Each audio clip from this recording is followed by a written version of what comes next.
গত বছর হইচইতে মুক্তি পেয়েছিল ডাকঘর।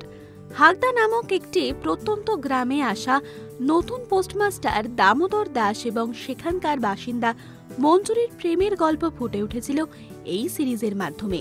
আর এই সিরিজের পরিচালনা করেছিলেন অভ্রজিৎ সেন। এবার আরও একবার অভ্রজিতের নতুন প্রজেক্টে থাকতে চলেছেন দিতিপ্রিয়া। অভ্রজিতের নতুন কাজে যে তিনি আবারও থাকবেন সেটা এখন একেবারে স্পষ্ট। এমনকি এই নতুন কাজে দিতিপ্রিয়ার চরিত্রের নামও প্রকাশ্যে এসেছে। নিজেই সোশ্যাল মিডিয়ায় পোস্ট করে এই সুখবর ভক্তদের সঙ্গে শেয়ার করে নিয়েছেন অভিনেত্রী।